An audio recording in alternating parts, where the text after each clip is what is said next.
జీవం గల దేవా, నీ ఘనమైన పాదములకు వందనములు తండ్రి.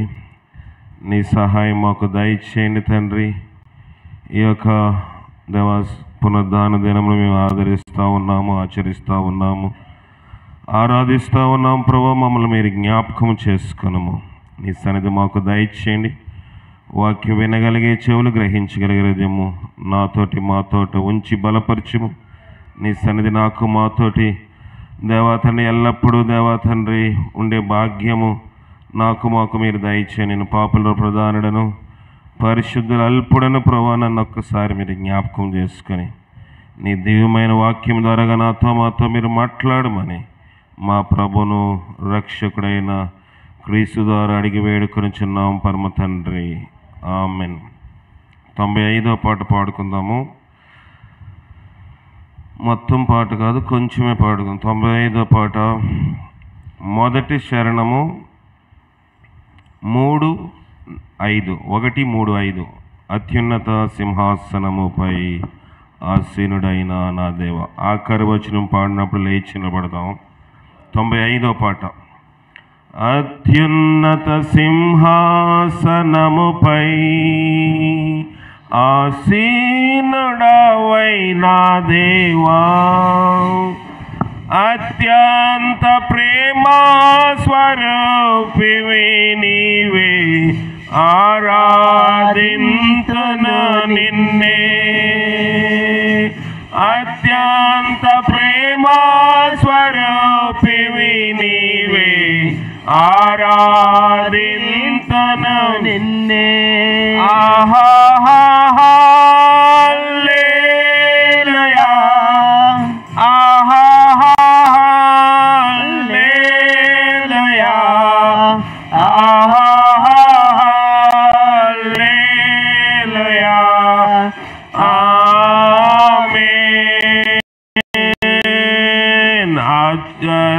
కరుడా స్తోత్రం, ఆలోచనకర్త స్తోత్రం.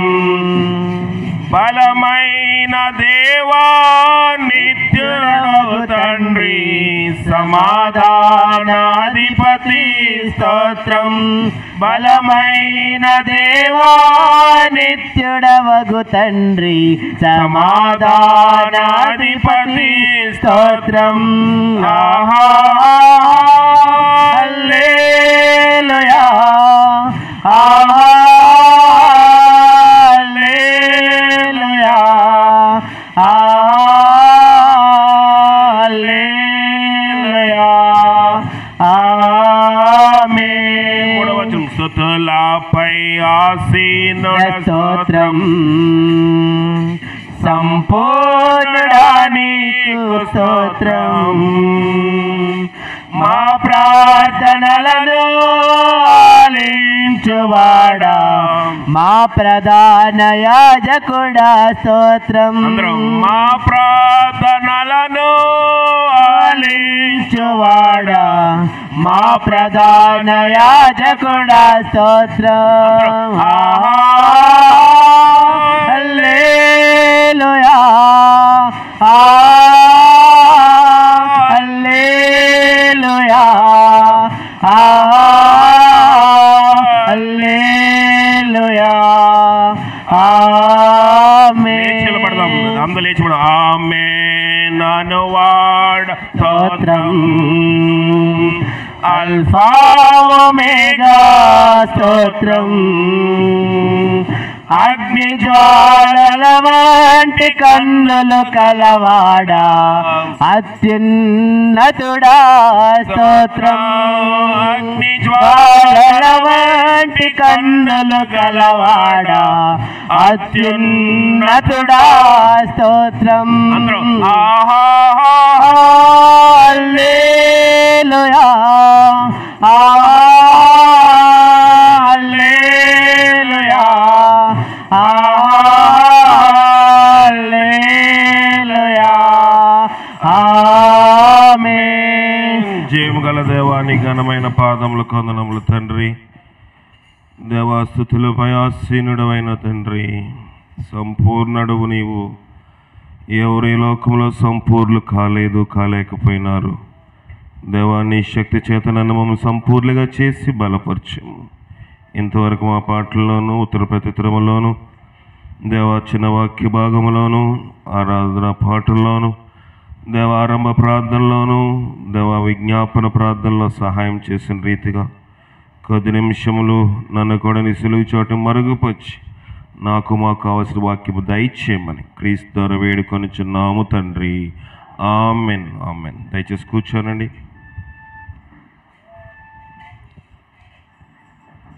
అందరికీ ప్రభువైన యేసుక్రీస్తు నామములో నా వందనములు. లైవ్ ద్వారాగా వినబోచున్న వారికి కూడా ప్రత్యేకమైన వందనములు తెలియజేస్తూ ఉన్నాను. దేవుని వాక్యము ఈ దినం దేనిలోంచి మాట్లాడబోతున్నాను. మొదటి సమూయేలు 26వ అధ్యాయము. ఇంతకు మునుపు మనము 24 చూసుకున్నాము. ఈ వారం మనం 26 చూసుకుందాం. 24 చూసుకున్నప్పుడు ఒక శత్రువుని ఎలాగ ప్రేమిస్తున్నాడో దావీదు చూసామా? ప్రేమించగలమా? శత్రువుని ఏమని పిలిచాడు? నా ఏలినవాడా, నాయనా, ఇంకా ఏం పిలిచాడు? మర్చిపోయారా? చూడండి 24వ అధ్యాయంలో మాట చూద్దాం. 5వ వచనం. అప్పుడు దావీదు లేచి గుహలో నుండి బయలు వెళ్ళి నా ఏలినవాడా రాజా అని ఏలినవాడా రాజా. అవి ఒక రకమైన పదములు. 11వ వచనము. నా తండ్రి చూడుము. ఇదిగో చూడుము. ఇంకొక దగ్గర నాయనా అని ఒక మాట ఉంటుంది. 16వ వచనం చదవండి. దావీదు ఈ మాటలు సౌలుతో మాట్లాడి చాలింపగా సౌలు దావీదా నాయనా. సౌలు అంటున్నాడు ఆ మాట. ఈయన కూడా ఒక మాట అన్నట్లుగా నా తండ్రి అన్నాడు. ఏలినవాడా నా తండ్రి అన్నాడు. నాయన అన్నట్లు కూడా నేను తప్పుగా చదివానేమో. ఈ రీతిగా ఒక శత్రువుని దావీదు ప్రేమిస్తున్నట్లు మనం చూస్తూ ఉన్నాం. అదే శత్రువుతోటి ఇంకొక ఘట్టము సాగుతూ ఉంది, 2వ ఘట్టము. ఇప్పుడు ఇక్కడ ఏం జరుగుతుందో చూద్దాం. 26వ అధ్యాయం మొదటి సమూయేలు రాసిన గ్రంథము. రెగ్యులర్ బైబిల్ ఉన్నవారు 247వ పేజీ సంఖ్య 247 పాత నిబంధన భాగం 26వ అధ్యాయం మొదటి వచనం.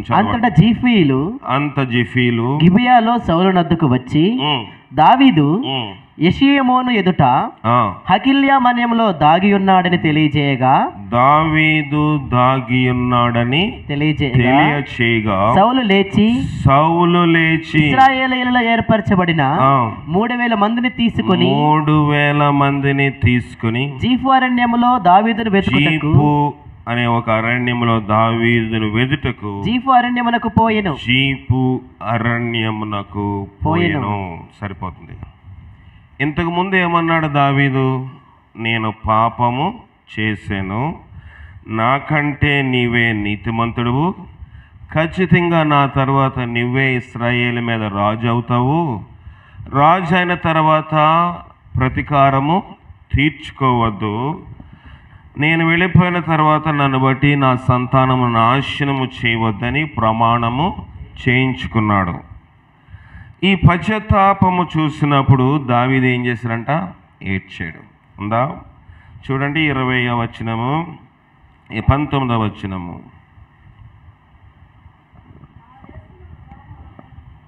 20వ వచనము. నిశ్చయముగా నువ్వు రాజు వగదువు.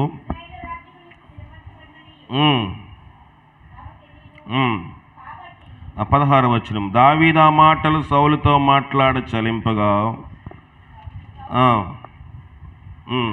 దావీదా నాయనా ఈ పలుకు నీదేనని బిగ్గరగా ఏడ్చి. ఎవరు ఏడ్చారు? దావీదు. సౌలు ఏడ్చాడు. ఇక్కడే నేను కన్ఫ్యూజ్ అయినట్టున్నాను. కనుక సౌలు ఏడ్చాడు, దావీదు మాటలు విని సౌలు ఏడ్చాడు. అంటే పశ్చాత్తాపంలోనికి సౌలు వచ్చాడు. ఇప్పుడు ఒకసారి పశ్చాత్తాపడిన ఎవరో అయినా సరే, పశ్చాత్తాపం వచ్చిందంటే చేయకూడని పని ఏదో చేసాము. రెండవది ఏంటంటే మనము తెలుసుకున్నాము ఇది తప్పు అని. తప్పు అని తెలియనంతకాలము ఎవరైనా చెప్తే నేనేం తప్పు చేశాను అనే ఒక వ్యతిరేకమైన భావం మనకి వస్తుంది. తప్పు తెలుసుకున్న తర్వాత వ్యతిరేకంగా మాట్లాడగలమా? కానీ బైబిల్ ఏమంటుందంటే తప్పు చేసినా చేయకపోయినా, జాగ్రత్తగా వినండి, మన పరిశుద్ధ గ్రంథం ఏం చెప్తుందంటే తప్పు చేసినను చేయకపోయినను, నేను తప్పు చేయలేదు అయినను జోసెఫ్ నా మీద ఏదో ఒక ఆయాసము, బాధ, కష్టము, కోపము పెట్టుకున్నాడు అనుకోండి. నాకు తెలియలేదు, తెలిసింది నా మీద బాధ పెట్టుకున్నాడు, పలానప్పుడు నేను మాట్లాడిన దానికి నేను మంచిగానే మాట్లాడాను కానీ బాధ పెట్టుకున్నాడు అని తెలిసింది అనుకోండి. దేవుని వాక్యం ఏం సెలవిస్తుంది? మొదటగా నీ అర్పణను దేవాలయంలో పెట్టేసి మొదట వెళ్ళి నీ సహోదరునితో సమాధానపడము, అటు తర్వాత వచ్చి బలి అర్పించు. ఇది దేవుడు మనకి నేర్పిస్తున్న పాఠం. కనుక చాలాసార్లు మనం అనుకోవచ్చు, నేను తప్పు చేయలేదు కదా, తప్పు చేయనప్పుడు నేను ఎందుకు క్షమాపణ అడగాలి? కనుక కొన్నిసార్లు మనకు తెలియక అడగకపోవచ్చు, కానీ తెలిసిన తర్వాత ఖచ్చితంగా మొదట మన మనసాక్షిని సరి చేసుకుని సమాధాన పడాలి. చాలామంది క్షమాపణ అడుగుతారు, వింటున్నారా? క్షమాపణ అడిగేస్తారు, సారీ అనేస్తాం, క్షమించు అనేస్తాం, కానీ హృదయంలో కష్టము పోదు. మరి సమాధానం అవుతుంది అది? ఆ క్షమాపణ కూడా విలువ ఉండదు. క్షమాపణ అడిగేసాము కాబట్టి నేను క్షమాపణ అడిగేసాను అని ఇతరులతో చెప్పడానికో ఇతరులు మెప్పించడానికో కాదు. మనం క్షమాపణ అడిగిన తర్వాత మనకి కష్టం రాకముందు ఆ వ్యక్తితో ఎలాగున్నాము, నేను ఇంకొక వ్యక్తి మాట్లాడుకుంటా ఉన్నాం, బాగానే ఉన్నాం, మా ఇద్దరిలో ఏదో ఒక మనసు తేడా వచ్చి కొంచెం దూరం అయ్యాము. సరే దూరం అయ్యాము, ఇది దేవునికి మంచిది కాదని క్షమాపణ అడిగేస్తాను. క్షమాపణ అడిగేసిన తర్వాత అంతకుముందు ఆ వ్యక్తితో నేను ఎలాంటి రిలేషన్ కలిగి ఉన్నానంటే, ఎలాగ నేను అన్నీ చక్కగా మనసు మాట్లాడుతూ ఉన్నానో, అన్నీ ఎలాగా చనువుగా ఉన్నానో అదే రకంగా కొనసాగితే మన క్షమాపణకి విలువ ఉంటుంది, క్షమాపణకు అర్థము కూడా ఉంటుంది. కానీ క్షమాపణ అడిగేసిన తర్వాత ఇక నుంచి నేను జాగ్రత్తగా ఉంటానులే అని ఏదో పలకరించాలి కాబట్టి బాగున్నారా అని పళ్ళీగిలి ఇచ్చేస్తే అది క్షమాపణ కాదు కదా. పలకరిస్తున్నారంటే ఆ పలకరిస్తాం ఇప్పుడే కదండి, ముఖం కూడా చిట్లించుకోకుండా మాట్లాడాను. ముఖం చిట్లించుకోకపోవచ్చు కానీ హృదయంలో ఎంతో బాధ ఉండి ఓడి ఎదురుపడ్డాడురా, పలకరించకపోతే బాధ, పలకరించితే బాధ, ఎందుకులే ఒక మాట అడిగేస్తే ఏం పోయింది అని బాగున్నారా అని అడిగేస్తాం, కానీ మనస్సులో బాధ అలాగే నిలిచిండిపోతుంది, దానివల్ల ప్రయోజనము లేదు. ఇప్పుడు సౌలు యొక్క పశ్చాత్తాపం ఎలాగుంది? ఏడ్చినంతగా పశ్చాత్తాపడ్డాడు. రెండు ఆఖరిగా ప్రమాణం చేయించుకోండి, దావీదు నేను చనిపోయిన తర్వాత నేను చేసిన దాన్ని బట్టి నా యొక్క వంశమును నాశనము చేయకూడదు. ఈ పశ్చాత్తాపం ఎంతవరకు? దేనికోసం పశ్చాత్తాపడుతూ ఉన్నాడు? దేనికోసం సరి చేసుకుంటా ఉన్నాడు? దేనికోసం దిద్దుకోవాల్సి వస్తూ ఉంది? శరీర సంబంధమే నేను చెప్పగలను, ఎందుకంటే మళ్ళీ రిపీట్ చేస్తున్నాడు. అది మనసులో ఆయాసం, కష్టము పోలేదు. దావీదు ఎదురైపోయాడు కనుక సౌలు ఒంటరిగా ఉన్నాడు. ఎక్కడ? గుహలోంచి బయటకు వచ్చే సమయంలో ఆ అరణ్యములోని మేకల ఏంటది మేకలేనా 25:4 అధ్యాయం 1వ వచనం చూడండి.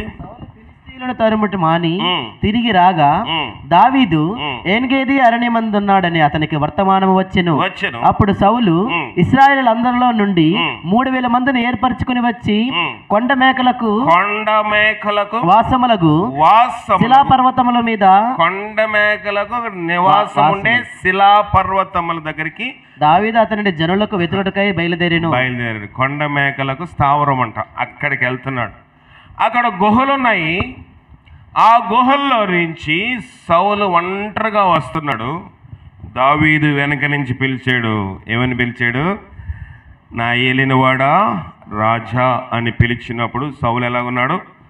సింగిల్గా ఉన్నాడు గనుక వెనక దావీదు, అతనితో పాటు ఉన్న పనివారము, అతనితో ఉన్న బలాఢ్యులు ఉన్నారు గనుక ఈ టైంలో సరెండర్ అవ్వకపోతే ఇంట్లోని దొంగలు వచ్చారు. జాగ్రత్తగా వినండి. ఇంట్లోనికి దొంగలు వచ్చారు. ఇంట్లో ఆ ఇంటి యజమానురాలు ఒక్కదే ఉందనుకోండి. దొంగలు వచ్చిన తర్వాత బీరువాలో బంగారం ఉంది, డబ్బులు ఉంది. దొంగలు కత్తి చూపిస్తే ఏం చేస్తారు? దండము పెడతారు. బాబు నన్ను ఏం చేయకు, తాళాలు అదిగో అక్కడ కబోర్డ్లో ఉన్నాయి, తీసుకుని బంగారం ఉంటుంది, డబ్బులు ఉన్నాయని చెప్పి వాళ్ళే చెప్పి వెళ్ళిపోమని చెప్తారు. వెళ్ళిపోయిన తర్వాత పోలీసులు కేసు స్టేషన్కి వెళ్ళి కేసు పెడతారు. అంటే దొంగలతో వీళ్ళకి సంబంధం ఉందా? దొంగలతో ఐక్యంగా ఉన్నారా? ప్రాణము రక్షించుకోవడానికి ఒక వ్యక్తి ప్రాణమును అన్నిటికంటే తీపైనది ఏంటంట? మనిషిని యొక్క సొంత ప్రాణము. ఈ ప్రాణము రక్షించుకోవడానికి దొంగలకు దండం పెట్టారు. దొంగలు వచ్చినప్పుడు వాళ్ళు చంపేస్తారనే భయంతో వాళ్ళ కాళ్ళు పట్టుకొని బ్రతిమాడు, నేనేమి మీ విషయంలో చెప్పను, ఇదిగో బీరువాలో బంగారం ఉంది, డబ్బులు ఉన్నాయి, పట్టుకెళ్ళిపోండి అని వీళ్ళే చెప్పి ఏ హాని లేకుండా పంపిస్తారు. సౌలు ఇంచుమించుగా ఆ రీతిగా ఉన్నాడు. సౌలు ప్రాణాపాయంలో ఉన్నాడు గనుక సౌలు దావీదు చంపేస్తాడేమో అనే భయంతో ఉన్నాడు గనుక ప్రమాణము చేయించుకున్నాడు. నమ్మకం ఉంటే ప్రమాణం చేయించుకుంటాడా? చేయించుకోడు. నమ్మకం లేదు. ఎందుకంటే సౌలు నమ్మకస్తుడు కాదు. సౌలు నమ్మకస్తుడు కాదు కాబట్టి దావీదు కూడా అపనమ్మకస్తుడేమో అనుకుంటున్నాడు. దావీదు యొక్క పిలుపులోని స్పష్టత, దావీదు పిలుపులో ఉన్న ప్రేమ, దావీదు పిలుపులో ఉన్న మాధుర్యము. దావీదు అంటే ఏమని చెప్పాను పోయిన ఆదివారం? ప్రేమించువాడు. సౌలు అంటే ప్రార్థించువాడు. దావీదు యొక్క ప్రేమగా చూడలేదు, నటన అనుకున్నాడు. ఎవరు? సౌలు. నటన అయితే అక్కడ వెళ్ళి ఆ చెంగు, ఆ వస్త్రపు పై చెంగును కొయ్యడు. కానీ మన తెలుగులో ఒక సామెత ఉన్నది, పచ్చకామర్లు ఉన్న వాళ్ళకి లోకమంతా పచ్చగా ఉంటుందంట కదా. ఈ పచ్చకామర్లు వాళ్ళకి ఉండే జబ్బు ఏంటంటే అనుమానం అనే జబ్బు ఉంటుంది. అంటే పచ్చకామర్లు ఉన్న వాళ్ళకి కాదు. నేను తప్పు చేస్తున్నాను అనుకోండి, ఎదుటి వాళ్ళు కూడా తప్పుడోళ్ళేగా నాకు కనిపిస్తారు. నేను వ్యభిచారంలో ఉన్నాను అనుకోండి, ఎదుటివాడు కూడా వ్యభిచారులే కనబడతాడు. నేను దొంగను అనుకోండి, ఎదుటివాడు కూడా దొంగలేగా కనబడతాడు. నేను త్రాగుబోతులు అనుకోండి, ఎదుటివాడు కూడా త్రాగుబోతులేగానే కనబడతాడు. తాగకపోయినా నాకు వాసన వచ్చిందిలే, నువ్వు చెప్పవసరం ఉందిలే అంటే నేను ఇంతకుముందు దాంట్లో కొంచెం అనుభవం ఉన్నవాడు అనమాట కదా. కనుక మనుష్యులకు ఏ తప్పులో ఉంటారో ఎదుటి వాళ్ళు కూడా అదే తప్పులోని ఉంటారు అని భావన ఉంటుంది. సౌలులో ఉన్నది అదే. మనము కూడా కొంతమంది ప్రార్థన చేస్తే నమ్మలేము. నమ్మగలమా? వీళ్ళు ప్రార్థనే ఉందిలే, వీళ్ళు ప్రార్థనే, వీళ్ళు బ్రతుకు మామూలే అనుకుంటాం. ఎందుకంటే మనం అలాగున్నాం కాబట్టి, మనం మారలేదు కాబట్టి. ఈ యొక్క విధానంలో మనం నడుస్తూ ఉంటాము. ప్రార్థనకు వచ్చినప్పుడు అందరూ అక్క, అమ్మ, బావ, మామయ్య, పలకరింపులు మాత్రము ఆకాశాన్ని అంటుకుంటాయి, హృదయంలో మాత్రం కపటం అలాగే ఉండిపోతుంది. ఇక్కడ సౌలు దావీదు మధ్యన పలకరింపులకి ఏమైనా తేడా ఉందా? గొప్పగా ఉంది. దావీదా నాయనా అని పిలుస్తున్నాడు. ఎవరు? సౌలు. అలాంటి వాడు ప్రమాణం చేయించుకున్నాడు. నీవే నాకన్నా నీతిమంతుడు అని చెప్పాడు. నేను తప్పు చేశానని చెప్పాడు. ఎందుకంటే ఇదంతా నటనతో కూడిన భక్తి. దేవుడు ఒక మాట చెప్పాడు, వేశ్యలకైనను పరలోక రాజ్యములో స్థానం ఉంటుంది, కానీ వేషధారులకు ఆయన రాజ్యంలో. వేశ్యలంటే వేశ్యత్వం చేయండి, వ్యభిచారం చేయమని వాక్యము చెప్పటం లేదు, కానీ మా నాయన చెప్పేవారు వేశ్యకు మనసు ఎలాగ ఉంటుందో మా నాయన చెప్పారు. ఎందుకంటే ఆయన దగ్గర అనేక వేల మంది మారుమనసు పొందిన వారిలో వేశ్యలు కూడా ఉన్నారు. వాళ్ళు చెప్పేవారంట, అమ్మా అయ్యా మేము ఈ వేశ్యత్వం అనేది ఒక వృత్తు, వాళ్ళ శరీరమును అమ్ముకొని తద్వారా కొంత డబ్బు సంపాదించుకుని వారి జీవన ఉపాధి సాగిస్తూ ఉంటారు. వాళ్ళు అనుకుంటారంట, ఏమనుకుంటారు, అయ్యా మేము వేశ్యత్వంలో ఉన్నాము, లోకంలో వాళ్ళందరూ సంసార జీవితము చేస్తా ఉన్నారు, నాతోటి స్త్రీలు, నాతోటి యవనమైన వారు, నాతోటి లోకంలో ఉన్న ఆడ జనాంగం అంతా కూడా ఎలాగున్నారంట, మంచిగా సంసారం చేసుకుంటూ భర్తలతో బ్రతుకుతా ఉన్నారు. మేము వేరే పురుషుడి యొక్క కామ విలాస కోరికలు తీర్చడానికి ఏం చేస్తున్నాము, వేశ్యత్వంలోని బ్రతుకుతున్నాము. వాళ్ళ డబ్బు, ఆ పురుషుడి యొక్క డబ్బు ఎక్కడికి వెళ్ళాలి, తన ఇంటి పోషణ కోసం వెళ్ళాలి, తన బిడ్డల పోషణ కోసం వెళ్ళాలి. అలాగా తన భార్యకో తన ఇంటికో ఖర్చు పెట్టవలసిన అతను తన యొక్క కామ విలాస కోరికలు తీర్చుకోవడానికి ఆ డబ్బుని తీసుకొచ్చి ఎక్కడిస్తాడు, వేశ్యగృహంలో ఇచ్చేస్తాడు. కనుక వారు డబ్బు తిని మేము బ్రతుకుతున్నాం. మనం ఒక గిల్టీ అంటే ఒక నేరారోపణ మాలో ఉండి మేము పాపము చేసినప్పుడు ఎలా మేము ఏదో ఒక యంత్రం లేక ఒక మెకానికల్ లైఫ్ లేక ఈ పాపం చేస్తాం. కానీ అయ్యో మా యొక్క ఆర్థిక సమస్యలు ఎప్పుడు మాకు గట్టెక్కుతాయి, మేము ఎప్పుడు ఈ వేశ్యత్వం నుంచి బయటకు వస్తాము అని పశ్చాత్తాపం వారిలోని ఉంటుంది. కానీ వేషధారిగా పశ్చాత్తాపము ఉండదు. వేషధారి పైన ఒక జీవితము, లోపల ఒక జీవితము. వేశ్యలుగా మీకంటే ముందు వేశ్యలు పరలోక రాజ్యంలో ప్రవేశించుదురని మీతో నిశ్చయముగా నేను చెప్పుచున్నాను. వేషధారిలాగా ఉంటున్నామేమో. వేశ్య ఒక వృత్తిలో ఉండి పశ్చాత్తాపంలో ఉంది. ఒక ఇద్దరు యవనస్తులంట, మీకు చెప్పే ఉంటాను, మరొకసారి చెప్తాను.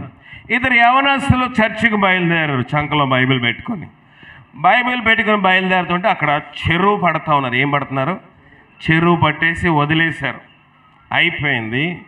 చెరువు పట్టేసి వదిలేస్తే అయిపోయింది.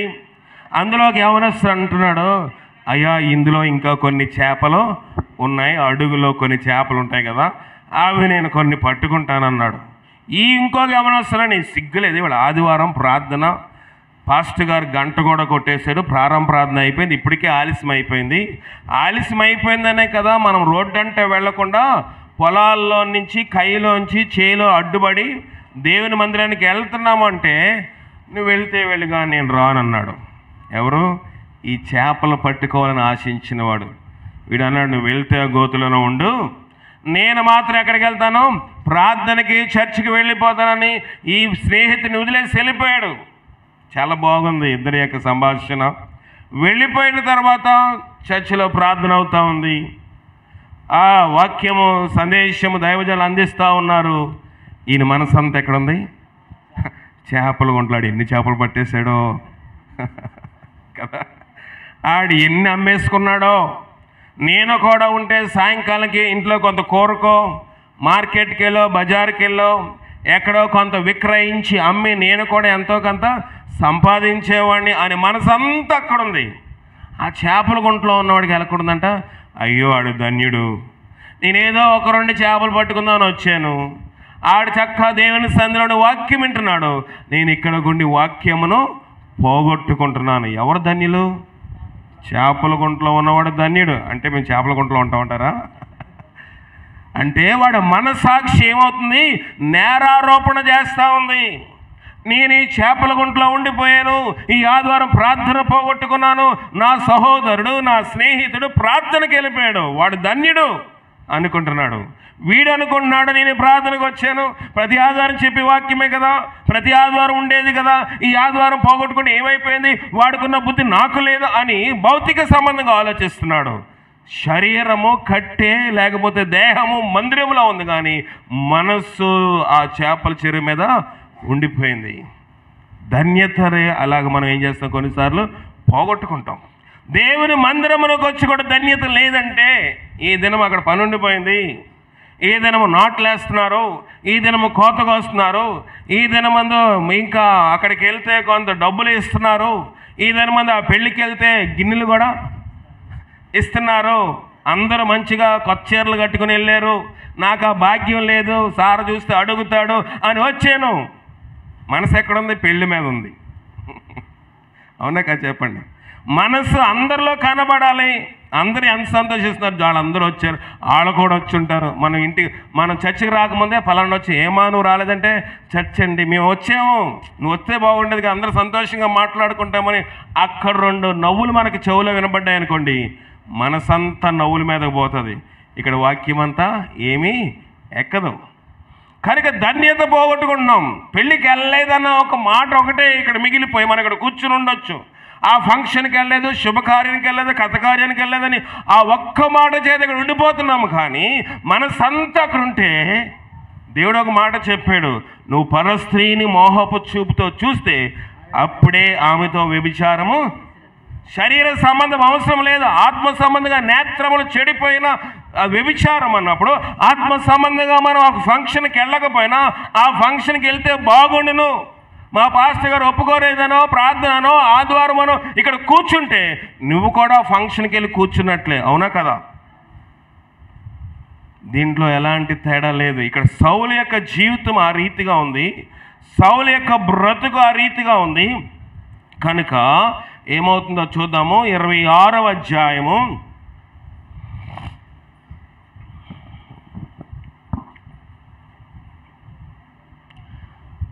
3వ వచనము.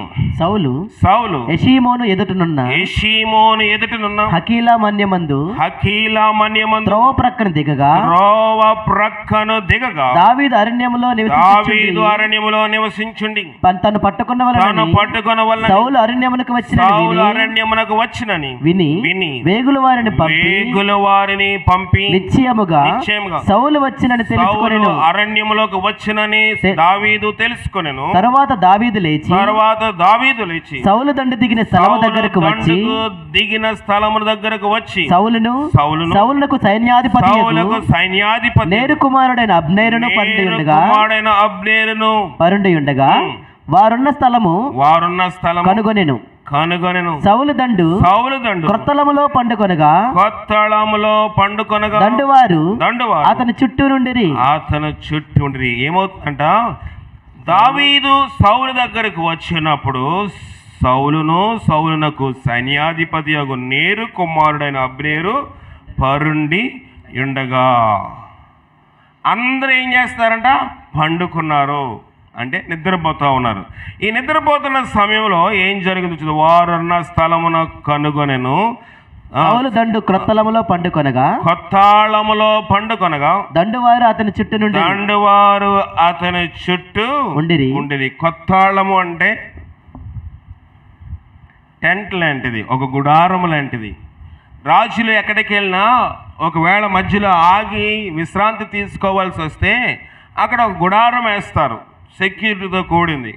సాధారణంగా రాజకీయవేత్తలు కూడా పాదయాత్ర చేసేటప్పుడు ఏం చేస్తారంటే, ఎక్కడైనా ఒక గ్రామంలో ఆ రాత్రి ఆగిపోవాలంటే వాళ్ళు కొంతమంది అయితే గెస్ట్ హౌస్లోనే ఎవరో ఇంట్లో పడుకుంటారు, కొంతమంది ఎక్కడ పడుకోరు. ఏం చేస్తారు? ఒక టెంట్, ఒక గుడారము నాటి దాని చుట్టూ మిగతా వాళ్ళు ఏం చేస్తారు? కాపలా ఉంటారు. అలాంటి దాంట్లోని సౌలు ఏం చేస్తాడంట? పండుకొని ఉన్నాడు. దావీదు దాన్ని చూసాడు. అప్పుడు ఏమైంది?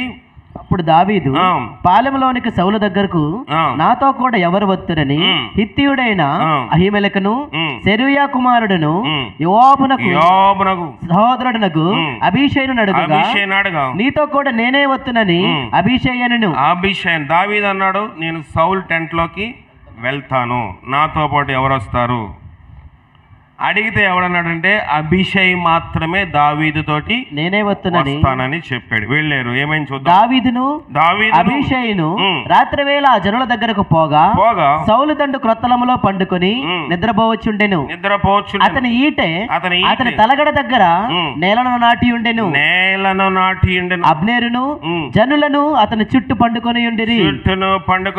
అప్పుడు అభిషై దావీదుతో, దేవుడు ఈ దినమున నీ శత్రువుని నీకు అప్పగించెను, కాబట్టి నీ చిత్తమైతే ఆ ఈటతో ఒక్క పోటు పొడిచి నేను అతని భూమికి నాటివేతును, ఒక్క దెబ్బతోనే పరిష్కారం చేయుతుననగా. అభిషై దేవుని ఎరిగినవాడా కాదా? ఎరిగినవాడే. ఏమంటున్నాడంటే దావీదుతో, నా ఏలినవాడా, ఇదిగో నీ శత్రువుని దేవుడు మనకి అప్పగించాడు. నువ్వు చిటికేస్తే, నువ్వు నాకు ఆర్డర్ ఇస్తే ఒక్క పోటు చేత ఏం చేస్తాడు? భూమికి నాటేస్తాడు. ఇంకా ఒక్క పోటు చేత అన్ని సమస్యలకు పరిష్కారము వచ్చేస్తుంది. నువ్వు అరణ్యంలో ఉండవసరం లేదు. నీవు తర్వాత నీవు రాజుగా ఉండడానికి ఎవరు అడ్డొచ్చేవాళ్ళు ఉండరు. కనుక నువ్వు నిద్రాహారాల్లో ఉండవలసిన పని లేదు. సౌలు సైన్యము ఆటోమేటిక్గా నీ సైన్యము అయిపోతుందా? అవదా? అయిపోతుంది. ఇప్పుడు రాజ్యం మారింది.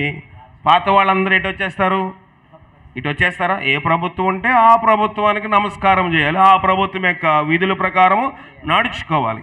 ఇప్పుడు అభిషై దావీదుకి ఇస్తున్న సూచన ఏంటంటే, దావీదు నా ఏలినవాడా, నా రాజు అవ్వబోతున్నవాడా, నీవెన్నో సమస్యల్లో ఉన్నావు. నువ్వు ఇంటిని వదిలేసి నీ యొక్క ఈ రాజు శత్రువు చేత బాధించబడి అరణ్యంలో నువ్వు నివాసం ఉంటున్నావు. నిద్రాహారాలు ఉండటం లేదు నీకు. ఇంతకుముందు కూడా దేవుడు ఒక తరుణము ఇచ్చాడు. ఆ యొక్క ఎక్కడ ఏం చేస్తా ఉన్నాడంట? సౌలు ఏం చేస్తా ఉన్నాడు? శంఖాని వర్తికి పోయాడు. అంటే ఏం చేస్తా ఉన్నాడు? బహిర్భూమికి వెళ్ళాడు, కాలకృత్యాలు తీర్చుకోవడానికి వెళ్ళాడు. ఆ టైంలో కూడా నీకు ఇదే మాట చెప్పాను, ఇదిగో దేవుడు నిశ్చయముగా తన వాగ్దానమును నెరవేరుస్తున్నాడు. మనం అనుకుంటాం, నిజమే కదా. ఇంతకంటే దేవుడు ఏం చెప్తాడో మళ్ళీ దేవుడు ప్రత్యేకంగా వచ్చి చెప్తాడా? దావీదుకి సూచన ఇచ్చేవాడు అన్నాడు, వాక్యము చేత చెప్తా ఉన్నాడు. చూసినప్పుడు కూడా ఎవరికైనా కలిగేది అదే, ఇదిగో శత్రువు నిద్రపోతున్నాడు. తలుపు అత్తమాటికి తట్టదండి అంటాం కదా మనం. అదృష్టం ఎప్పుడు తట్టదు, తట్టినప్పుడే మనము తీయాలి అన్నట్టుగా. ఇప్పుడు దావీదుకి అదృష్టం వచ్చి తడుతున్నట్లుగా ఉంది, కానీ దావీదు అన్నాడు, ఇది అదృష్టము కాదు, ఇది నేను చేయవలసిన పని కాదు. నేను రక్తపాతము దేవుని చేత అభిషేకించబడిన నా సహోదరుల లాంటి వాడిని నేను చంపడానికి దేవుడు నాకు అనుమతి ఇవ్వలేదు. శత్రువుల మీద పగ తీర్చుకోమన్నాడంటే సహోదరుడు కాని వాని మీద.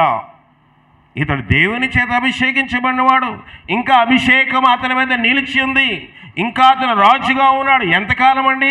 అతను చనిపోయే వరకు అతనే రాజు. నేను చంపడానికి వీలు లేదు. కనుక ఏం చేద్దామంటున్నాడు చూడండి. దావీదు, నీవు అతన్ని చంపకూడదు, యెహోవా చేత అభిషేకము నొందిన వానిని చంపి నిర్దోషి అగుట ఎవరికి సాధ్యము? యెహోవా జీవముతో యెహోవాయే అతని మొత్తును, అతడు అపాయం వలన చచ్చును, లేదా యుద్ధమునకు పోయి నశించిపోతాడు. చూడండి ఏమన్నాడు? మంచి మాట మాట్లాడుతున్నాడు దావీదు. యెహోవా జీవము తోడు, యెహోవాయే అతనిని మొత్తును. కొంతమంది చెప్తా ఉంటారు, ఇది చేశారు మీరు ఊరకనే ఉండకూడదు, ఏదో కేసు పెట్టాలండి, అడగకపోతే వాళ్ళకి భయము ఉండదు అంటారు. అడగకపోతే వాళ్ళకి ఏముండదు, భయం ఉండదు. మనం ఇలాగ నోరు మూసుకుంటే మన చేతకాని వాడు అనుకుంటారు. అడగాలి, నిశ్చయంగా అడగాలి. ఎక్కడ అడగాలి? దేవుణ్ణి అడగాలి. దావీదు చెప్తుంది అదే, నేను అతని మీద యుద్ధము చేయను. ఎవడు చేస్తారంట? యెహోవాయే అతనిని మొత్తును. మనం ఏదైనా అడిగామనుకోండి, అడిగే క్రమంలో ఏదో ఒక బలమైన మాట మన నోట్లోంచి వచ్చేయచ్చు. అది వాళ్ళ మనస్తాపం చెంది ఇంటికి వెళ్ళి చచ్చిపోయాడు అనుకోండి, ఇప్పుడు ఏమంటారు? ఆయన ఏదో చేశాడు రా అంటారనరా? ఆయన ఏదో మాట అన్నాడో అంత మాట అనకపోతే ఈయన గుండెపోటు వచ్చి ఇక్కడ ఎందుకు చచ్చిపోతాడు? నింద మన మీదకి వస్తుంది. వాళ్ళ ఇంటి వారు, ఇంకెవరు, వాళ్ళ తరతరముల వారు ఒక ఏదైనా వ్యక్తి నేను దోషునిగా మాట్లాడినప్పుడు వాళ్ళ ఇంటి వారు తరతరముల వారు కూడా నన్ను ఏం చేస్తారు? ఒక శత్రువుగానే చూస్తారు. మాకు ఒక మంగళాయన ఉండేవారు. అంటే ప్రతి నెలకి ఒకసారి వచ్చి మా ఇంటికి వచ్చి వాళ్ళు కటింగ్ చేసి వెళ్ళిపోవాలి. సరే, ఆయన ప్రతిసారి వచ్చి శనివారం పూట మధ్యాహ్నం 2 గంటలకి 1 గంటకు వచ్చి నాకు నా ఆయనకి కత్తిరి వేసి వెళ్ళిపోతూ ఉండేవారు మంగళాయన. సరే, బార్బార్ మంచి పెద్ద ఆయన నాకు అన్ని కబుర్లు చెప్తూ, నాకు అంటే చిన్నప్పుడు ఇక్కడ కొంచెం షేవ్ చేసేవాడు. కితకితలు పెడతా, కితకితలు పెడతాయి కదా, దానికి ఏదో మాటలు చెప్పి షేవ్ చేస్తూ ఉండేవాడు. అయితే జనవరి 1వ తారీఖు రాత్రి ఆయన చనిపోయాడు. ఎప్పుడు? జనవరి 1వ తారీఖు రాత్రి చనిపోయాడు. ఎందుకు చనిపోయాడు? ఆయన గుండెపోటు వచ్చి చనిపోయాడు. కానీ ఆ ఇంటి వారు తర్వాత వాళ్ళ కొడుకులు మా ఇంటికి రావడం మానేస్తారు. ఎందువల్లంటే జనవరి 1వ తారీఖున చర్చిలో లవ్ ఫీస్ట్, ప్రేమ విందు జరిగింది. నాయన అన్నారు, అయ్యా వచ్చి భోజనం చేసి వెళ్ళిపోవచ్చు. ఆకలి ఆయన కానివ్వండి, మా బార్బర్ కానివ్వండి, పుల్లగొట్టి వాళ్ళకి అందరినీ కూడా ఎవరైతే పనిచేసి పరిచర్లో సహాయపడుతున్నారో విశ్వాసులు కాకుండా బయట వాళ్ళు ఎవరైనా ఉంటే ఆ రీతిగా అయినా కొంచెం వాక్యం వింటారని అందరినీ కూడా ఊరిలో కొంచెం పేదగా ఉన్నవాళ్ళు కూడా ఆహ్వానించేవారు. ఆయన వచ్చి అన్నం తిని వెళ్ళాడు. ఇప్పుడంటే బాయిలర్ ఆకు ఆ మాసాలు ఈ మాసాలు తింటున్నాం, కానీ అప్పట్లో అన్నీ నాటుగోళ్ళు ఉండేవి కనుక తినేసి వెళ్ళిపోయాడు. రాత్రి ఏమైందో తెలియదు కానీ అతను గుండెపోటు వచ్చి చనిపోయాడు. అతనికి గుండె వ్యాధి ఉందని మనకి తెలీదు. కానీ వాళ్ళ ఉద్దేశం ఏంటి? ఈయన వెళ్ళి పలానా అబ్రహాం గారి ఇంటి దగ్గర భోజనము చేశాడు, రాత్రికి చచ్చిపోయాడు. ఎవరి మీద బాధ పెట్టుకున్నారు? నాయన మీద బాధ పెట్టుకున్నారు. చాలా కాలం రాలేదు. నాయన కూడా ఆ విషయం తెలియదు. ఈయన మామూలుగానే చనిపోయాడు అనుకున్నారు. కానీ వాళ్ళ బిడ్డలు వాళ్ళ మనవాళ్ళు బాధ పెట్టుకున్నారన్న విషయం తెలియదు. తర్వాత కొన్ని సంవత్సరాల తర్వాత నేను వాళ్ళ షాప్ కటింగ్ వెళ్ళినప్పుడు వాళ్ళ విషయం నా దగ్గర ప్రస్తావన తీసుకొచ్చాను. అయ్యా మా నాయన మీ ఇంటికి వచ్చిన తర్వాత చచ్చిపోయాడండి. లేదు బాబు, నాయన ఏదో ప్రేమతో పెట్టారు. ఈయనకి గుండె జబ్బు ఉన్నప్పుడు అయ్యా నేను కోడి మాంసము తినను అని ఏదో కొంచెం తక్కువగా తీసుకుంటే అయిపోయింది అది. కానీ తినకపోయినా దేవుడు ఒక మనిషికి ఆ దినముతో ఆఖరి దినమని రాసేస్తే ఎవడో కూడా మరణమును తప్పించలేడు. దాని విషయంలో మీరు వేరుగా అర్థం చేసుకోదు. నాయన ప్రేమగా పిలిచి భోజనం పెట్టారు. నాయన సంగతి మీకు తెలుసండి. అయ్యా నాయన ఎంతో ప్రేమించేవారండి. ఆ రోజుల్లో కటింగ్కి 10 రూపాయలు ఉంటే మాకు 15 రూపాయలు 20 రూపాయలు ఒక ఎక్స్ట్రా డబ్బులు ఇచ్చేవారు. ఎందుకంటే మేము పేదవారు అని అంత ప్రేమించేవారు. ఆయన చనిపోవాలని ఎందుకు కోరుకుంటారు అన్నప్పుడు వాళ్ళ తర్వాత మళ్ళీ మనస్తాపం చెంది మళ్ళీ రావడము మొదలుపెట్టారు. చూడండి, చిన్నదే వారిలో ఉన్న మనసులో ఉన్న ప్రస్తావన. వాళ్ళ ఇంటికి వెళ్ళి వచ్చిన తర్వాత చచ్చిపోయారు. మనము కూడా ఈ దినములో అలాగే ఆలోచిస్తాము. నీకేదో వ్యాధి ఉంటుంది, ఆ అత్తగారికో ఇంటి మామగారికో వ్యాధి ఉంటుంది, కోడలు వచ్చిన 3 రోజులు చచ్చిపోయారు అనుకోండి, ఏమైనా ఉంటుందా? ఈవిడ మా ఇంట్లో అడుగు పెట్టింది, ఈయన లేపేసింది అంటారనరా? అసలు ఈ వ్యాధి ఉన్న సంగతి ఎవరికి చెప్పరు. వాళ్ళకి ఏదో ఒక తీరని రోగం ఉంటుంది, అప్పటికే బలహీనలు అయిపోయి ఉంటారు. అందుకే పెళ్ళి త్వరగా పెట్టుకుంటారు. చాలామంది తెలుసో తెలీదు. పెళ్ళి ఎందుకు త్వరగా చేస్తున్నారంటే మీ కొడుకు పెద్ద వయసు రాలేదు కదా, నేను రేపు మాపు చచ్చిపోలేకున్నా, నాకు జబ్బు ఉంది, ఇంకో వీడికి కూడా అలా పెళ్లి చేశారు. అవునా కదా? నేను చచ్చిపోతానండి మా కొడుకు త్వరగా పెళ్లి చేసామంటే చేసేసాము. కానీ ప్రియమైన దేవుని సంగమా, మనకు వ్యాధి ఉందనో బలహీనత ఉందనో ఏదో అనారోగ్యం పాలైపోతామనో మన కొడుక్కి పెళ్లి చేయకుండా మన కూతురికి పెళ్లి చేయకుండా చచ్చిపోతామని లోకం నిందిస్తుందనో ఒక అడుగు ముందేస్తాము. ముందేసిన తర్వాత ఆ కోడలు వచ్చిన తర్వాత అల్లుడు వచ్చిన తర్వాత ఇంట్లో ఏదైనా జరగకూడదు జరిగింది అనుకోండి, ఏమంటారు? ఇతడు అడుగు పెట్టాడు, ఈమె అడుగు పెట్టింది మా ఇల్లులోని, అతను చనిపోయాడు. నిందిస్తాము.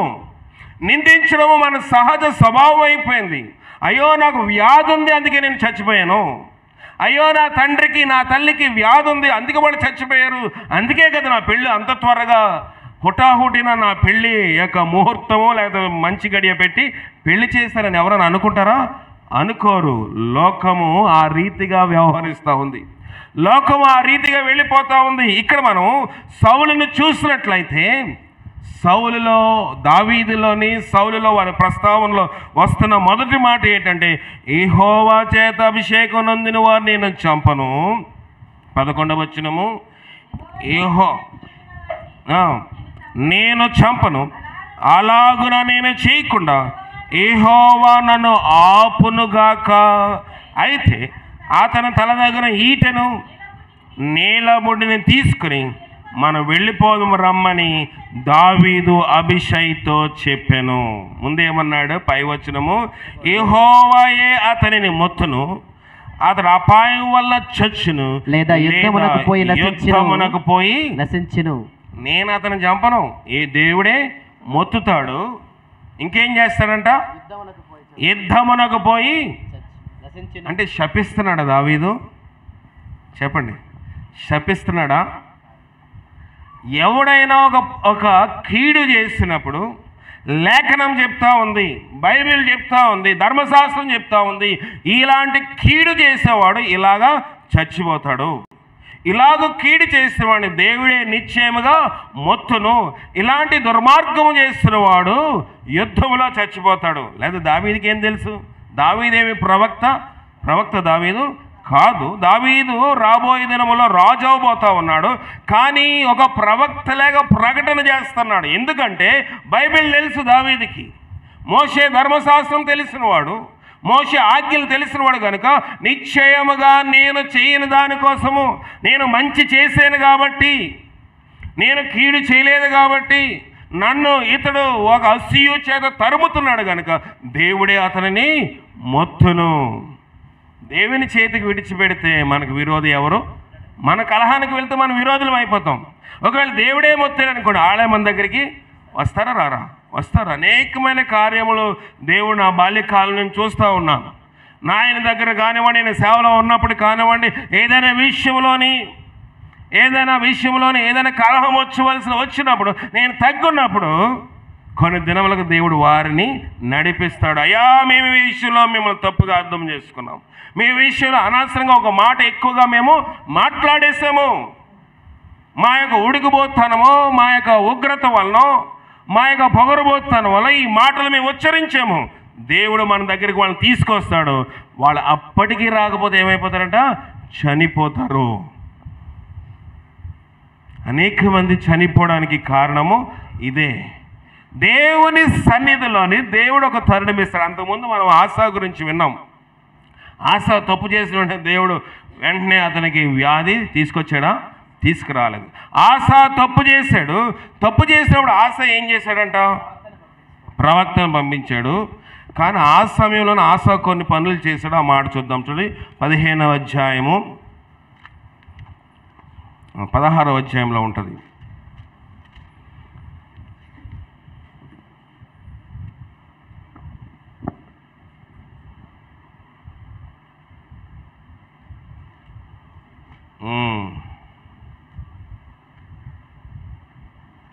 పదవచనము 16:10 ఆ దీర్ఘదర్శి చదవండి.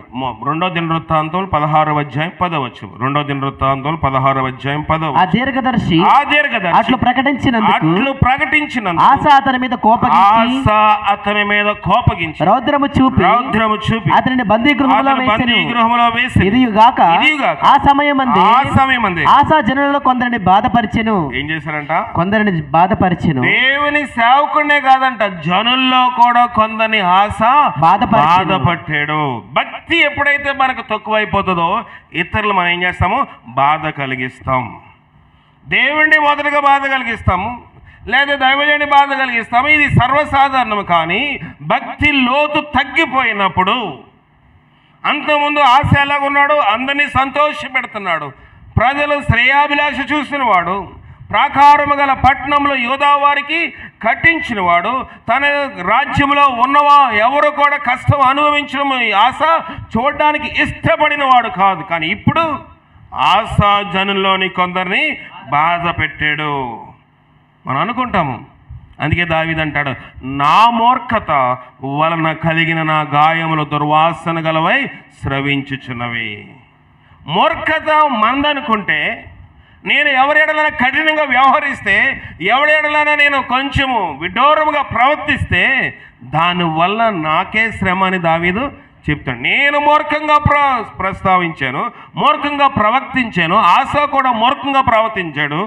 రాజుని ఎవరు ప్రవక్తను ఆయన ఎవరిని దీర్ఘదర్శి అయిన హననీని తీసుకుని వెళ్ళి బందీ గృహంలో చెరసాల్లో జైల్లో పెట్టేశాడు.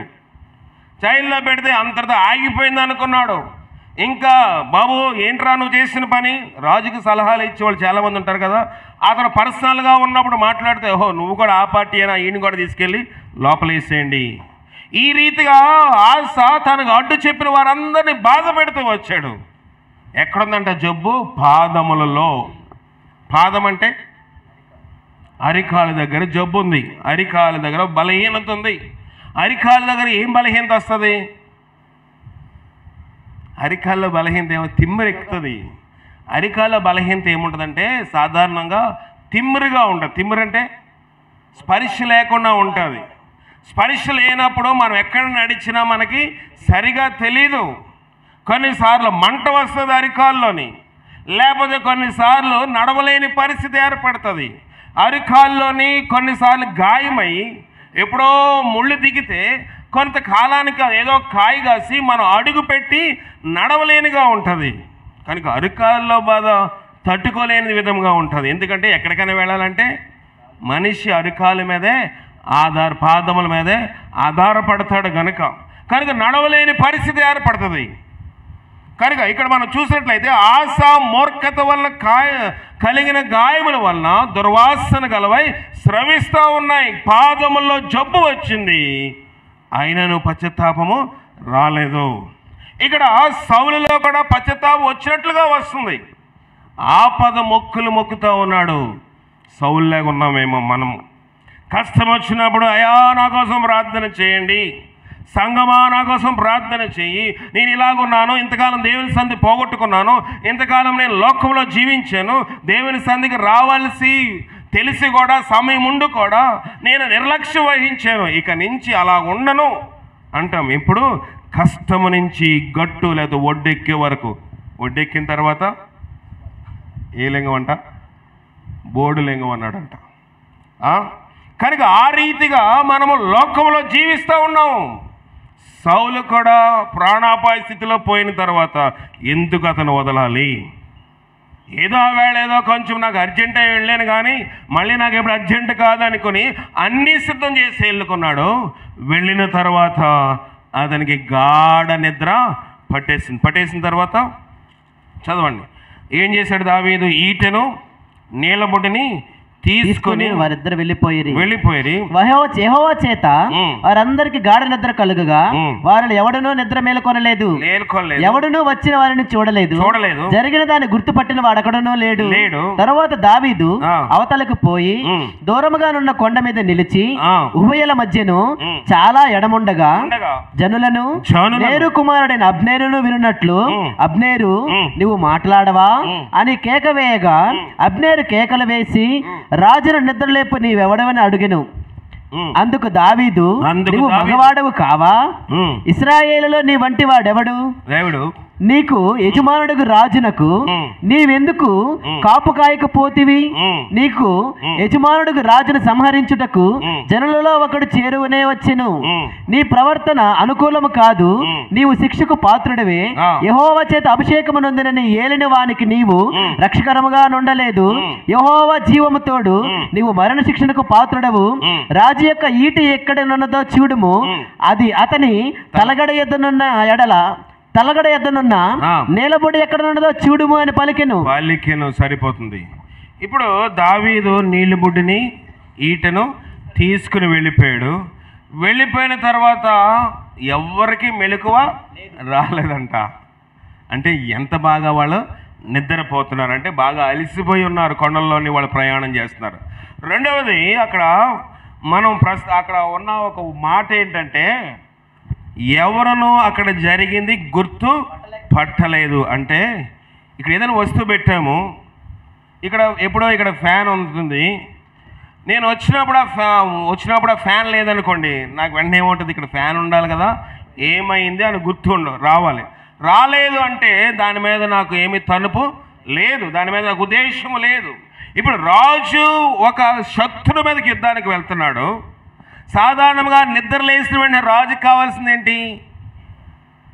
మంచినీళ్ళు తాగుతారు. చాలామంది నిద్ర లేచిన ఏం చేస్తారు? మంచినీళ్ళు తాగుతారు. ఆ బుడ్డి అక్కడ ఉందో లేదో కూడా ఎవడో చూడట్లేదు.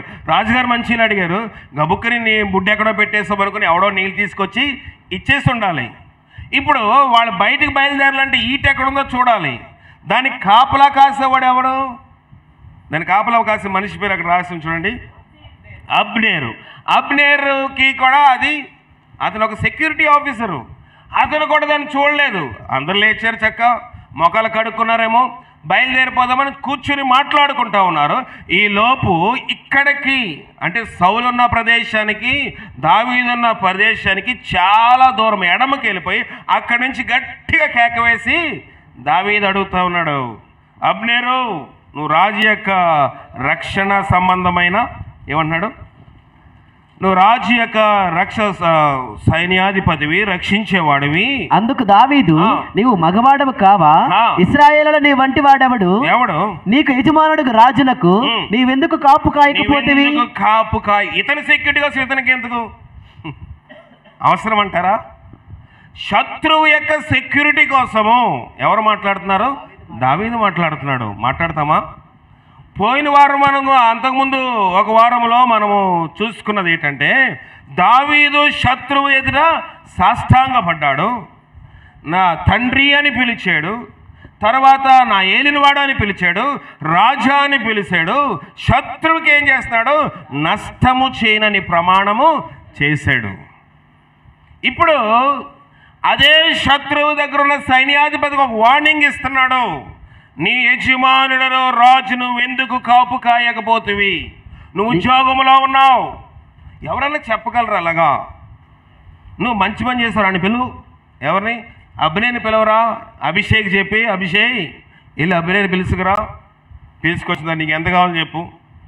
మనమైతే నీకు ఎంత కావాలో చెప్పు, నాడు అన్నం తిన్నాడు కొంచెం విషయం కలిపేయి. లేకపోతే మీ అత్త సరి మాటంటలేదా, కొంచెం 2 రోజులు విరోచనాలు వచ్చి మంచం ఎక్కిలేగా కొంచెము రసంలో కొంచెం చింతపండు ఎక్కువ వేసేయి.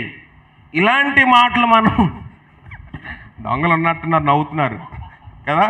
ఇలాంటి మాటలు మనం మాట్లాడమా? ఆవిడికి ఎందుకు ముసలిదానికి ఏదో ఒక ముద్ద పెడితే తిని ఉండలేక పెత్తనాలు చేస్తుంది ఈ సమయంలో ముసలి కుక్క.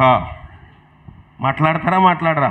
మాట్లాడతారు, ఎదురుగా మాట్లాడరు కానీ మనసులో మాట్లాడతారు. కానీ రాజు నేను చూసి దావీదు అంటున్నాడు, దావీదు రాజుతో మాట్లాడదు, ఎవరిని? అబ్నేరుని చూసి, నువ్వు యజమాని ఎందుకు కాపు కాయలేకపోయావు? నీ ఉద్యోగం ఏంటి? నీకున్న బాధ్యతలు ఏంటి? ఆ బాధ్యతను ఎందుకు నిర్వర్తించలేదు అని అడుగుతూ ఏమన్నాడంటే, 15వ వచనం 2వ భాగం, యజమాని రాజును సంహరించుటకు జనులో ఒకడు చేరువకు వచ్చనే నీ ప్రవక్తన అనుకూలము కాదు. నీవు శిక్షకు పాత్రుడివే. శిక్షకు పాత్రువే. ఈ శిక్ష ఎవరు ఇవ్వాలి? సౌలు ఇవ్వాలి. కానీ సౌలు శత్రువు దావీదు అంటున్నాడు, నీవు నా శత్రువుని సరిగా కాపు కాయలేదు కనుక నువ్వు శిక్షకు పాత్రుడవే. ఏంటంటే దావీదంటే ప్రేమించువాడు. అర్థం ఉందా? అతని పేరుకు తగినట్టుగా జీవితం ఉందా? ఉంది. మనము కూడా క్రైస్తవ తగ్గ జీవితం మనకు ఉండాలి. శిక్షకు పాత్రవే. యెహోవా చేత అభిషేకము నొందిన నీ ఏలిన వారు రక్షకముగా ఉండలేదు. యెహోవా జీవము తోడు, నీవు మరణ శిక్షకు పాత్రుడవు. రాజు యొక్క ఈట ఎక్కడున్నదో చూడుము, అతని తలగడ యొద్దనున్న నీలబుడ్డి ఎక్కడున్నదో చూడుము అని పలికెను. సౌలు దావీదు స్వరం ఎరిగి, దావీదా నాయనా ఇది నీ స్వరమే కదా అని అనగా, దావీదు ఇట్లా నేను, నా ఏలినవాడా, నా రాజా, నా స్వరమే, నా ఏలినవాడు తన దాసుని ఇలాగ ఎందుకు తరుముచున్నాడు? నేనేమి చేసి నా వలన ఏ కీడు నీకు సంభవించును. ముందు ఎవరిని? ఆ యొక్క సైన్యాధిపతికి వార్నింగ్ ఇచ్చాడు, అభినేర్కి. నువ్వు చేస్తున్న పని మంచిది కాదు, నువ్వు మరణమునకు పాత్రుడవు. ముందు మీ రాజుగారి ఈట ఎక్కడుందో చూడు, ఆయన తలగడ దగ్గర ఉన్న వాళ్ళ నీటి బుడ్డి ఎక్కడుందో చూడు అంటే తడుముకున్నాడు, రెండు కనబట్టలేదు. ఈలోపు ఆ స్వరము గుర్తుపట్టాడు ఎవరు? సౌలు. దావీదు, నాయన ఇది నీ స్వరమే కదా. అవును, నేనేం నష్టం చేశాను నీకు, నేనేం బాధ కలిగించాను, నన్ను ఎందుకు తరుముచున్నావు అని అడిగినప్పుడు ఏమంటున్నాడు? 16వ వచనము 19 రాజా నా ఏలినవాడా, నీ దాసుని మాటలు వినుము, నీ మీద పడవలనని యెహోవా నిన్ను ప్రేరేపించిన ఎడల నైవేద్యము చేసి ఆయనను శాంతిపరచవచ్చును. అయితే ఎవరైనాను నిన్ను ప్రేరేపించిన ఎడల వారు యెహోవా దృష్టికి శాపగ్రస్తులగుదురు. వారు నీవు దేశమును విడిచి అన్య దేవతలను పూజించమని నాతో చెప్పి యెహోవా స్వాస్థ్యమునకు హత్తుకొనకుండా నన్ను వెలివేయుచున్నారు. నా దేశమునకు దూరముగాను యెహోవా సన్నిధికి ఎడమగాను నేను మరణము నొందకపోవదును గాక. ఒకడు పర్వతముల మీద కౌజుపిట్టను తరిమినట్టు ఇశ్రాయేలు రాజువైన నీవు మిన్నెలను ఎదుగుటకై బయలుదేరి వచ్చితివి. దావీదు ఒక మాట చెప్తా ఉన్నాడు, నేను దేవుడే గనుక నన్ను చంపమంటే నైవేద్యము చేసి దేవుణ్ణి శాంతిపరచవచ్చు. నైవేద్యం గురించి మరొకసారి చెప్తాను. నైవేద్యం అనగా ఒక పానకము లాంటిది. అంటే ఆ దినముల్లోనే ఇంకా ప్రభు యొక్క రాక లేదు కనుక, యేసు ప్రభు వారు పుట్టలేదు కనుక ఆ దినమందు దేవుని శాంతింపజేయడానికి పాప పరిహారార్థమై కొన్ని బలి పశువులు, కోడెల రక్తం అది చిందించేవారు.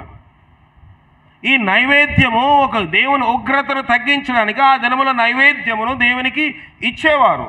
కనుక దేవుడికి నా మీద కోపం ఉంటే దేవునికి ఎంత నైవేద్యము కావాల్సి అంత ఇస్తే దేవుడు శాంతిస్తాడు. కానీ నరుల వల్ల నీవు నా మీద కోపపడితే వాళ్ళు ఏమైపోతారంట? శాపగ్రస్తులు అయిపోతారు. కనుక దేవుని మాటకి నేను ఒబే అయిపోతాను. దేవుడు చంపమంటే దేవుని శాంతింపజేస్తాను. నేను ఎక్కడ తప్పు చేశానో, నేను ఎక్కడ పాపం చేశానో, ఎక్కడ దేవుడు సరి చేసుకోవాలో నేను సరి చేసుకొని దేవుని దగ్గర నేను సమాధాన పడతాను. దేవుడు సమాధాన పడ్డా? దేవుడు ఏం చేశాడో, నినివే పట్టణస్థుల ఉగ్రత వచ్చినప్పుడు రాజు మొదలుకొని అందరూ గోని బట్ట కట్టుకుని ఉపవాసం ఉండి బూడిదలో కూర్చుండి ప్రార్థన చేసినప్పుడు దేవుడు ఏం చేశాడంట? పశ్చాత్తాపడ్డాడు. అంటే ఆయన శాంతించాడు. దేవుడు ఉపవాస ప్రార్థన, బూడిదలో కూర్చుండుట, వస్త్రములు మార్చుకొనుట, తగ్గించుకొనుట దేవుని శాంతింపజేస్తా. ఆయన చేయదలిచిన కీడు చేయక ఆయన ఏం చేస్తాడంట? పశ్చాత్తాపడతాడు. కనుక దేవుని శాంతించాలనే నేను శాంతిస్తాను. కానీ నరుల మాట విన్నా మీదకి వస్తే వాళ్ళు నిశ్చయముగా శాపగ్రస్తులు అవుతారు. కనుక నన్ను ఇలా తరుముతా ఉన్నావు, ఇది మంచిది కాదు, నన్ను ఏం చేస్తూ ఉన్నారు? నన్ను దేశంలో ఉండకుండా చేస్తున్నారు. నీతో ఉన్న ప్రజల్ని ఏం చేస్తున్నారంటే నీ మనస్సును అన్య దేవతల తట్టుకు తిప్పేస్తున్నారు. నన్ను దేశంలో బయటకు పెడుతున్నారు. నీకు అడ్డొచ్చే వాళ్ళు ఎవరో లేరు. నీ జనుల మాట నువ్వు నమ్ముతూ ఉన్నావు. నా జనులు నాకు మంచి సలహాలు ఇస్తున్నారు, వాళ్ళు భుజము తట్టి శభాష్ అంటున్నావు. కానీ వాళ్ళు నేను చేస్తున్నది ఏంటంటే దేవుని మందిరమునకు నిన్ను దూరము చేస్తున్నారు.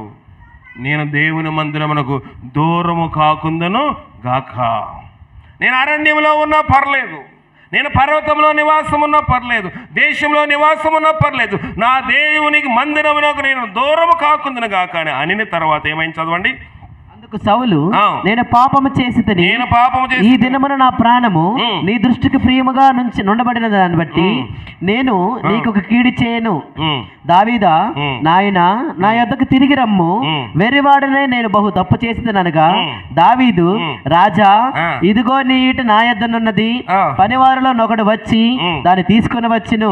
యెహోవా ఈ దినము నన్ను నాకు అప్పగించినను, నేను యెహోవా చేత అభిషేకము నొందిన వారిని చంపనొలకపోయినందున ఆయన నా నీతిని నా విశ్వాస్యతను చూచి నాకు ప్రతిఫలము దయచేయును. చిత్తగించుము. ఈ దినమున నీ ప్రాణము నా దృష్టికి ఘనమైనందున యెహోవా నా ప్రాణము తన దృష్టికి ఘనముగా ఎంచి బాధలన్నిటిలో నుండి నన్ను రక్షించును గాక అని చెప్పెను. అందుకు సౌలు, దావీదా, నాయన నీవు ఆశీర్వాదం పొందువు గాక, నీవు ఘనకార్యములను పూనుకొని విజయము నొందుదువు గాక అని దావీదుతో అనెను. అప్పుడు దావీదు తన మార్గమున వెళ్ళిపోయెను, సౌలును తన స్థలమునకు తిరిగి వచ్చెను. చూడండి, దావీదు అంటున్నాడు, సౌలు అంటున్నాడు, అవి తీసుకున్న దగ్గరికి రా, అని పిలిచాడు. దావీదన్నా, నేను రాను, కానీ మీ దగ్గర ఉన్న ఎవరో ఒకరు పంపిస్తే నేను అవి ఇచ్చేస్తున్నాడు. అవి తీసుకుని వాళ్ళు వెళ్ళిపోయారు. అంత దూరం నుంచే ఒకరు ప్రమాణం చేసుకున్నారు, నేను పాపము చేసి తిని. ఇది రెండవసారి దావీదు ఆ మాట, సౌలు ఆ మాట చెప్పడము. ఎన్నిసార్లు మనం ఇలాగ పశ్చాత్తాపడుతున్నాం? సౌలు లేగా ప్రభువా నేను పాపం చేసి తిని అంటే, నరులము కనుక, రక్తమాంసంలో ఉన్నాం కనుక, శరీరంలో ఉన్నాం కనుక కొన్నిసార్లు పొరపాట్లు జరుగుతాయి, కొన్నిసార్లు మన మూర్ఖత్వాలు జరుగుతాయి, కొన్నిసార్లు మనం కావాలనే చేస్తాము. కానీ ఎన్నిసార్లు మనము దావీదు దగ్గరికి సౌలు వచ్చినట్లుగా దేవుని దగ్గరికి వెళ్ళి ప్రభువా నేను పాపం చేశానని ఆ రీతిగానే ఉందామా? సౌలు పశ్చాత్తాపము అప్పటి వరకే ఉంటుంది. మన యొక్క పశ్చాత్తాపం కూడా ప్రార్థనలో ఉన్నంతసేపే ఉంటుంది. బయటికి వెళ్ళిన తర్వాత మన పశ్చాత్తాపం ఏమైపోతుందో మనకి తెలియటం లేదు. మన యొక్క ప్రార్థన ఎంతో వల్లించి ప్రార్థన చేస్తాము, లేకపోతే నేను వాక్యం ఎంతో తీవ్రతగా వాక్యం చెప్పచ్చు.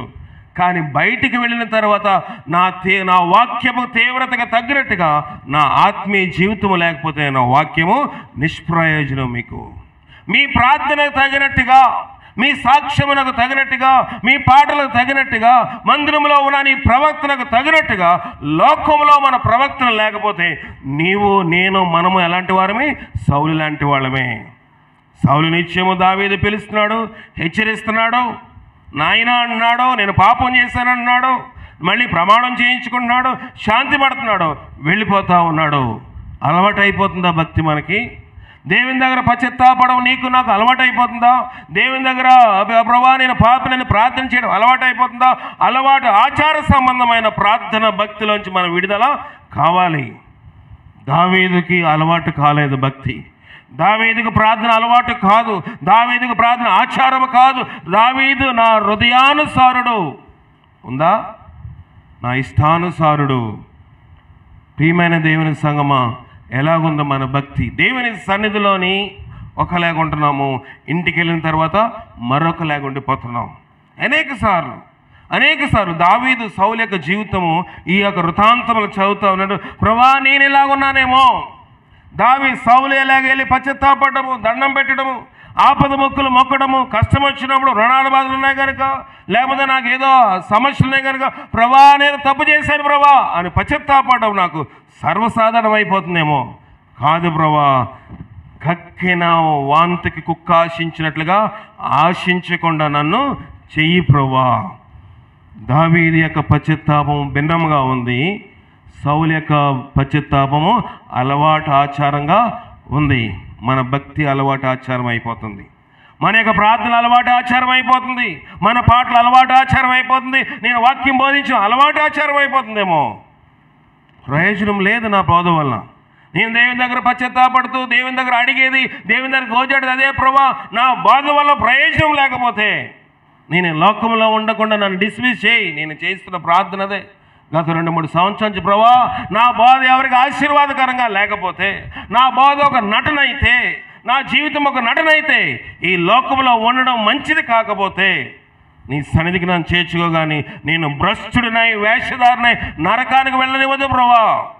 లోకంలో ఎప్పుడోకప్పుడు చచ్చిపోవాలి, కానీ ఆత్మఫలం ఉన్నంత చేపే నా ఆత్మ దేవుని కోసం ఉబుకుతున్నప్పుడు చనిపోతే దేవుడు లాజర్ని ఎలాగ పరలోకము తీసుకెళ్ళడానికి దేవదూతలు పంపించడం, ఆయన దేవదూతలు వస్తాయి. లేకపోతే నేను ఆర్భాటము చేసి, హంగులు చేసి, అది చేసి, ఇది చేసి, గొప్ప విస్తారమైన సేవ చేసి దేవునికి ఆ సేవలో చోటు లేకపోతే ప్రజలందరూ, సంఘస్థులు వచ్చి, విశ్వాసులు వచ్చి ఘనమైన నివాళులు అర్పించి మంచి సమాధి పెట్టి చేసి ఆర్భాటముతోటి నా సమాధి కార్యక్రమం జరగవచ్చు. కానీ ధనవంతుడిలాగా ఎంత సేవ చేసినా నరకంలో ఉండిపోవాల్సిన పరిస్థితి.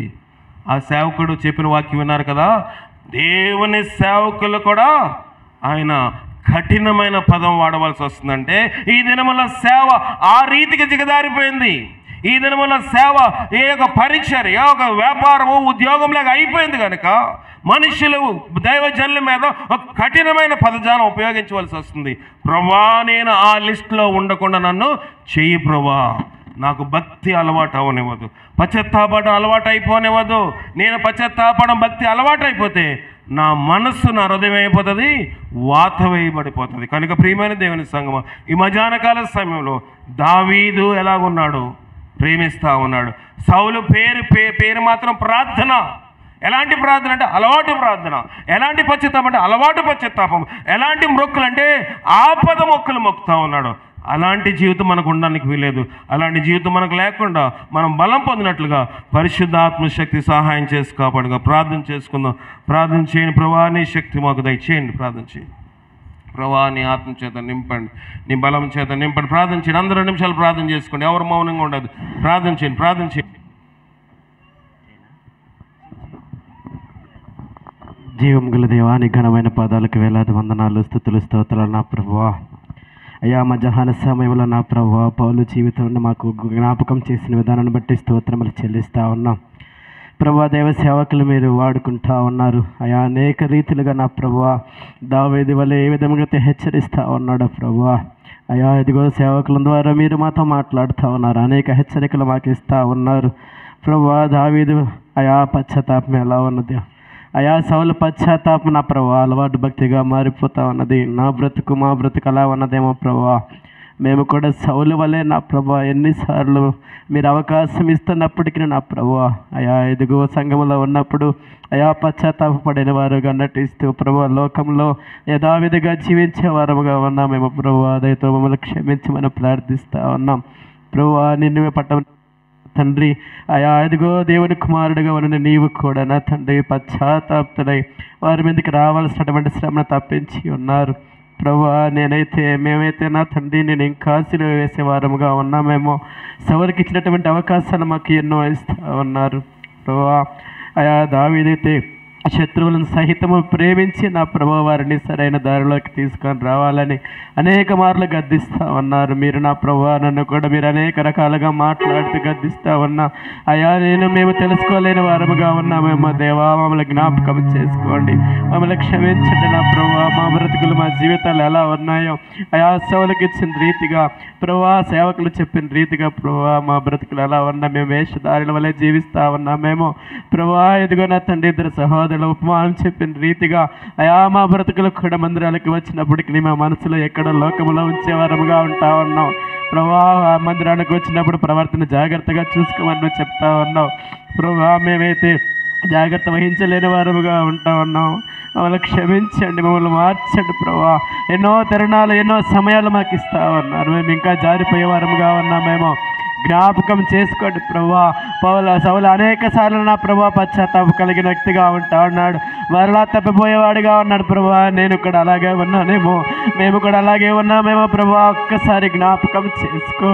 ఆ సౌలు వలె కాకుండా దావీదు వలె ప్రేమించే గుణాన్ని మాకు దయచేయమని ప్రార్థిస్తా ఉన్నా. నీ మందిరంలో చేరి ప్రార్థిస్తూ ఉండగా నీ మందిరంలో ఉన్నప్పటికీ నీ లోకంలో ఉన్నప్పటికీ ఏకరీతిగా జీవించే వెళ్ళగా మమ్మల్ని చేయమని ఈ మధ్యాహ్న సమయంలో నా ప్రభువా మా బ్రతుకులు మీరు మార్చమని మా బ్రతుకులు మీ హృదయాలు మా హృదయాలు నా ప్రభు నీ పాద సన్నిధిలో పెడతా ఉన్నాం. ఆయా సమస్తం నీకు అప్పగిస్తా ఉన్నాం ప్రభువా. పరిపూర్ణమైనటువంటి స్వస్థతలోనికి మమ్మల్ని తీసుకొని రండి. ఆయా మారు మనసులు పొందిన ప్రభువా నీకు సాక్షిగా జీవించబిడ్డలుగా నన్ను మమ్మల్ని చేయమని యేసయ్య పరిశుద్ధ నామములో ప్రార్థన చేసి అడిగి వేడుకుంటున్నాను తండ్రి, ఆమేన్. ప్రభు దినం కనుక మనం పాట పాడుచునుగా కానుకలు సమర్పించుకుందాం. సహోదరులు ఇస్సాక్ గారు అలాగే సహోదరి రేబకమ్మ కానుకలు స్వీకరిస్తారు. గాంధీనగరంలో హానక్ గారు అలాగే హిప్సిబమ్మ కానుకలు స్వీకరిస్తారు.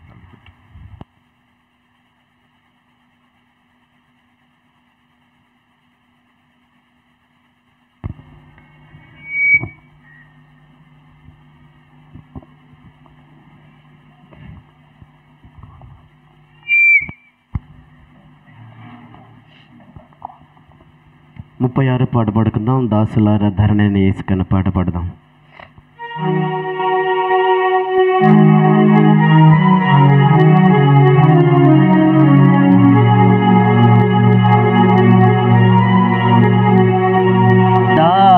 దాసులారా ధరణిని ధరణి యేసుకు ప్రేమతో స్వంతము చేసేదం. దాసులారా ధరణి యేసుకు ప్రేమతో స్వంతము చేసేదం. ప్రేమతో యేసుని చాటేదం, ప్రభుని చూపింతుం. చీకటి పోగొట్టి వెలుగు ప్రకాశింప. ప్రేమతో యేసుని చాటేదం, ప్రభుని చూపింతుం. చీకటి పోగొట్టి వెలుగు ప్రకాశింప. దాసులారా ధరణి యేసుకు ప్రేమతో స్వంతము చేసేదం. ప్రయాసపడి భారము మోయు వారిని అతి ప్రేమతో ఆహ్వానింతుము. ప్రయాసపడి భారము మోయు వారిని అతి ప్రేమతో ఆహ్వానింతుము. పాప భారమెల్ల ప్రభువు మనోదుఃఖములా సర్వాధికారముతో మోసి తీర్చెను. పాప భారమెల్ల ప్రభువు మనోదుఃఖములా సర్వాధికారముతో మోసి తీర్చెను. దాసులారా ధరణి యేసుకు ప్రేమతో స్వంతము చేసేదం. ఆకలి వ్యాధులు గల వారికి ప్రేమతో సాయము చేసేదం. ఉచితముగా మేళతో నిండి తనను తానే మరచేసు ఓర్పుతో తిరిగెను. ఉచితముగా మేళతో తనను తానే మరచేసు ఓర్పుతో తిరిగెను. దాసులారా ధరణి యేసుకు ప్రేమతో మార్గము తప్పి నడుచు వారిని సత్య మార్గములో చేర్చెదం. పాటుతో ప్రార్థన చేతుమో, ఆరాధింతుమో, సేవను చేతుమో, జయముందెదం. పాటుతో ప్రార్థన చేతుమో, ఆరాధింతుమో, సేవను చేతుమో, జయముందెదం. దాసులారా ధరణి యేసుకు ప్రేమతో స్వంతము చేసేదం. ప్రేమతో యేసుని చాటేదం, ప్రభుని చూపింతుం. చీకటి పోగొట్టి వెలుగు ప్రకాశింప. ప్రేమతో యేసుని చాటేదం, ప్రభుని చూపింతుం. చీకటి పోగొట్టి వెలుగు ప్రకాశింప. దాసులారా ధరణి యేసుకు ప్రేమతో స్వంతము చేసేదం.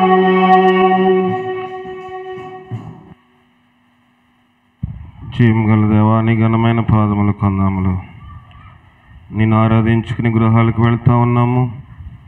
నీ వాక్యం మా హృదయంలో ఫలించే భాగ్యం దయచేయండి. 30 దంతలుగా 60 దంతలుగా 100 దంతలుగా ఫలించే భాగ్యం దయచేయండి.